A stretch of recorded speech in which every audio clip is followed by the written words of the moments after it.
Hi, welcome. Today we are picking up at page 196 and 197, and it starts this way. I have no idea what to write. My eyes trace the ceiling corners. All I keep thinking is, why can't I sleep? Why am I so restless? Why am I not different after being away? All these questions and no answers.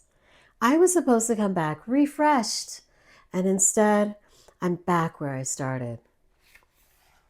I chew the nib of my pen. Let's retrace.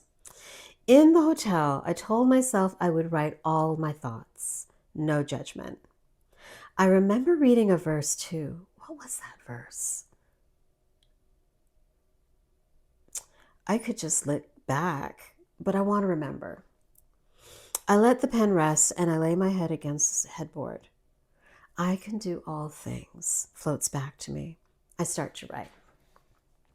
It's amazing that when I was growing up, I could rhyme off a million verses without thinking twice.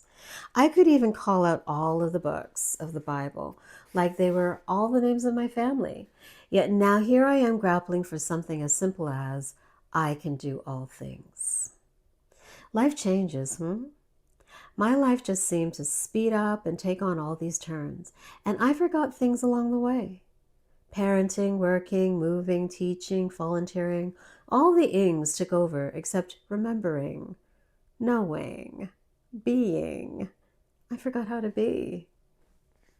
I sit with that thought a spell. Let me flip through it again. I reach inside the side table and lift out the brown leather book.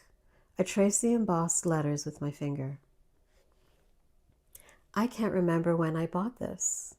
Maybe 8 years ago. At first sight, the book looks no more than a day old. Not a crack, not a crease. I fan it out from front to back. In the glow of the lamp, I watch the dust float gently out of its pages. I am spirit. I hesitate. Try. I lift my pen and write slowly and deliberately. I am spirit. This body is all I've been concerned about all these years. Where am I, this body, going now? What do I need to do now? How do I look? Look how flabby I've become. Am I good enough? All this time I've substituted I for my body instead of I for the real, genuine me, my spirit. I've forgotten who I am. Simple revelation sometimes can be the most profound.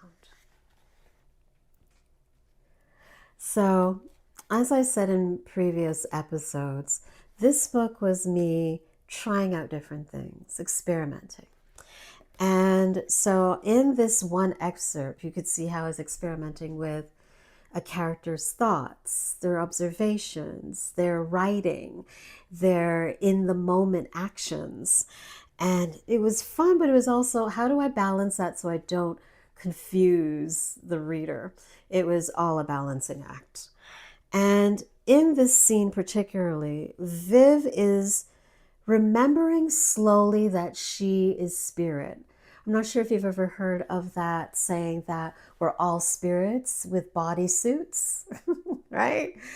You know, who is she without all of the actions and tasks? Who is she at her core? So one of the things that I was also experimenting with in this particular scene was the art of journaling. And for me personally, journaling is a daily thing. I've been doing it since a child.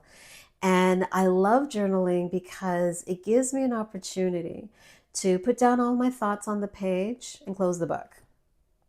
Detach from it. Just see it, put it down, and I could maybe later on take a look and see what it was I was thinking. And I like journaling for the opportunity to observe, to rethink, and consider patterns that might be coming up in my life on the page. So this episode is a little different in that I'm not going to ask you a question. I'm actually going to give you a task. And the task is this. For the next week, so Sunday to Sunday, I would like you to write 3 pages a day of free thought. And what I mean by free thought is whatever comes to mind, it goes on the page. No judgment. So you just keep on writing for 3 pages. And that might be daunting for some of you who do not journal, but I want you to give it a shot. And if you're not a writer, take a recorder of voice notes of your thoughts for 5 full minutes. That will be the compromise. And for those who have read The Artist's Way by Julia Cameron, you know that I've adapted this activity from her book. She calls them morning pages. But for me, I'm not suggesting that you do it in the morning or any particular time of the day, but that you just do it every day. So that the following Sunday, after the week of writing, you're able to go back and look over what you read, what you thought in the moment. Is it reality? Is it your thoughts? Who did you get these thoughts from?